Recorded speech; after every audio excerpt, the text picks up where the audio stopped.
Heather from CysterWigs.com, and this is a review of the Larissa from our house brand. So let me tell you what we're doing. We're transparently white labeling this, which means that this is not actually a brand we made. This is a brand that isn't sold online in the United States. So in order to sell it, we have been asked to white label it, which is what I'm doing. So if you can guess what the brand is, please keep that information kind of to yourself out of respect for this particular manufacturer. But let's just say you guys should be very excited. These are some great wigs, and we're very happy to bring them to you under our house label. This is the Larissa, which is a beautiful wig that has a gorgeous, delicate lace front and a beautiful shoulder length curl pattern. Now for reference, I'm 5'8" tall, so and I have an average large cap size. So this means a couple things. One, if you're shorter than me or a lot taller than me, or you have a long face, this is gonna look a little different on you than it does on me. So just make sure you keep that in mind at all times while you're browsing through any of the wigs in our store. The same principle is gonna hold true there. But generally speaking, this will hit at around the shoulders on most women. In terms of fit, I find this wig to be really comfortable, but the coverage isn't complete for me on the sides. And if I keep one of these wigs, which I probably will, I already own several actually, but I actually use a wig grip with mine because this brand runs a little bit small. So I would say it fits very similarly to what you'll get with the Noriko line, Moore, Ellen Villa, those sorts of companies. So if those wigs fit you very well, so will this brand. I would say that the fit's just a tiny bit smaller than what you'll get with John Renault, Tony of Beverly, or Henry Margu, but it's not uncomfortable, and I'll show you why in just a second when I take the wig off. Until then though, let me go ahead and do a 360 so you can see what Larissa looks like on all sides.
And here is another look at that rooting and that beautiful monofilament part.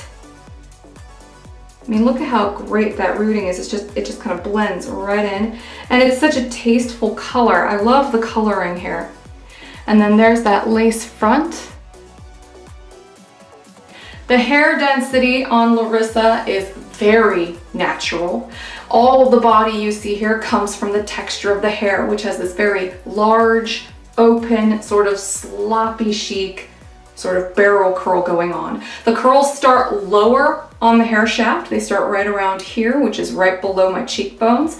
So that means that this is gonna flare out a little bit right here on the sides, but I think it does so in a very clever and flattering way because it's slightly graduated. It's a little bit shorter in the back than it is in the front, which you can really see from a side view.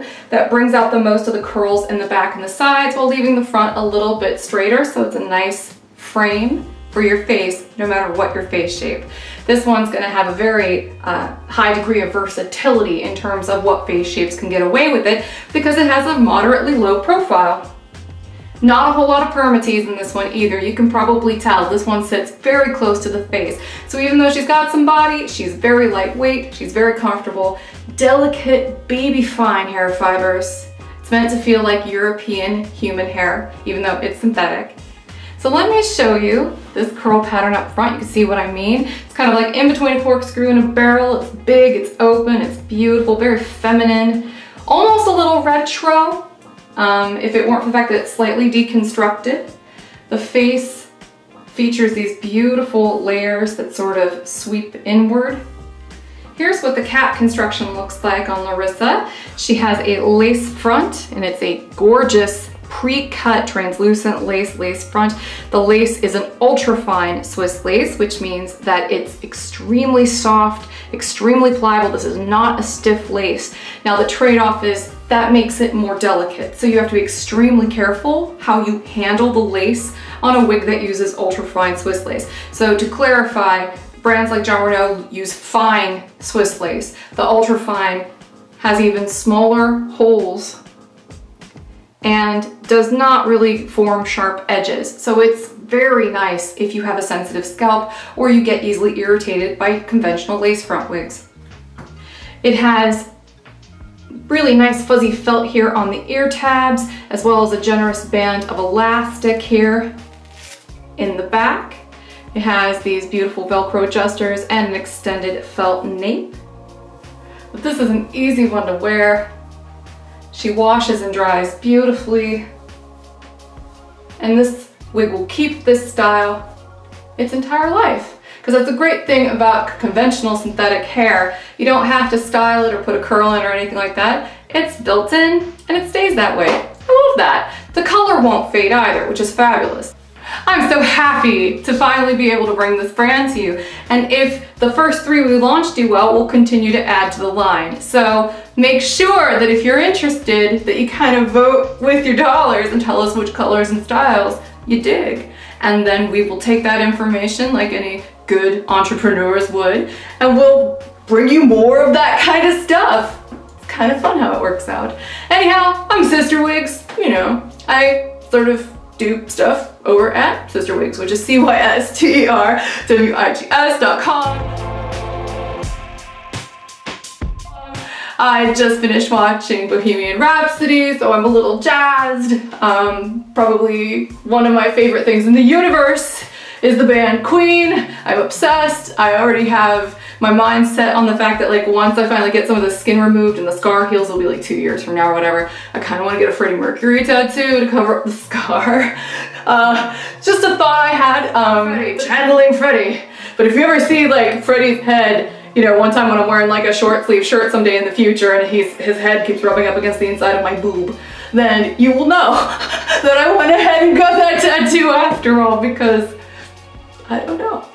Part of me thinks that he would think that's funny. And oddly touching probably, and over the top. It introduced me to, you know, gay people, it introduced me to English stuff, and that legacy of me kind of, you know, falling in love with English stuff and some of the cultural elements to Queen's music led to me pursuing classical music. I was a professional church musician for a very long time, you know, and that's odd that that came from Queen, right? But I'm marrying a British guy, and I probably wouldn't have even gone to England in the first place if it weren't for the fact that I was obsessed with Queen. Brian May's an amazing guitar player, like freaking fantastic. Nigel showed me a clip of him playing at the Diamond Jubilee on top of Buckingham Palace, and he started crying. He was like, I'm so proud I'm English, is what he said. It was so precious. So, you know, I love Queen, and I'm super happy that they finally made this biopic, and I've just been on cloud 9, and I know I'm rambling still, but I was obsessed with it. And that has basically made me super giddy for all of these videos I'm making for the house brand, which I guess is good since it's the house brand, we're launching it, the energy is probably, you know, good and positive, but again, thank you, Freddie. So thanks so much for watching, everybody. Have a great night, and we look forward to seeing you again soon. Bye-bye.